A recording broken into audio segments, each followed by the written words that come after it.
അതെ, ഇനി നമ്മളെപ്പോലത്തെ സാധാരണക്കാർക്കൊന്നും ജീവിക്കാൻ പറ്റില്ലാത്ത അവസ്ഥയാണ് കേട്ടോ. എന്താണെന്നല്ലേ, സ്വർണം പണയം വയ്ക്കുന്നതിൻ്റെ മാറ്റങ്ങളൊക്കെ എല്ലാവരും അറിഞ്ഞു കാണുമല്ലോ അല്ലേ. നമ്മളൊക്കെ എങ്ങനെയാണ് സ്വർണം പണയം വെച്ച് കഴിഞ്ഞാൽ ഒരു വർഷമാകുമ്പം പലിശയൊന്നും അടയ്ക്കാൻ പറ്റിയില്ലെങ്കിൽ പലിശ അടച്ച് പുതുക്കി വയ്ക്കും. ഇനി ആ പരിപാടിയൊന്നും നടക്കില്ല. ബാങ്കുകാരൊക്കെ ഇനി എന്താ ചെയ്യണേ, നമ്മൾ മൊത്തം പൈസ അടച്ച് സ്വർണം എടുത്തിട്ട് വേണമെങ്കിൽ തിരിച്ചു വയ്ക്കാം. അതേപോലെ തന്നെ ആദ്യം കിട്ടിക്കൊണ്ടിരുന്ന ഒരു പെർസെൻറ്റേജ് ഉണ്ട്, ഇത്ര പെർസെൻറ്റേജ് കിട്ടും ഒരു പവൻ സ്വർണത്തിന് എന്നൊക്കെ. അതിനേറ്റിലൊക്കെ കുറവാണ് ഇനി മുതൽ സ്വർണം പണയം വെച്ചാൽ കിട്ടുക. അപ്പോൾ അതുകൊണ്ട് ഇനിയും സ്വർണത്തിൽ ഒരുപാട് പണം മുടക്കി സ്വർണ്ണം ഉണ്ടല്ലോ നമ്മളെ രക്ഷിക്കാൻ, അങ്ങനെയാണ് നമ്മളെപ്പോലത്തെ സാധാരണക്കാരൊക്കെ അല്ലേ.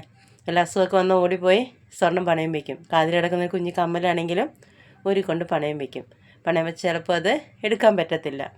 പറ്റാതാകുമ്പോൾ ആ സ്വർണം പോകും, കൈവിട്ടു പോകും. അങ്ങനത്തെ ഒരു അവസ്ഥയിലേക്കാണ് പോകുന്നത്.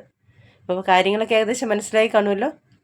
സാധാരണക്കാർക്ക് ജീവിക്കാൻ ഇത്തിരി ബുദ്ധിമുട്ടാണ്.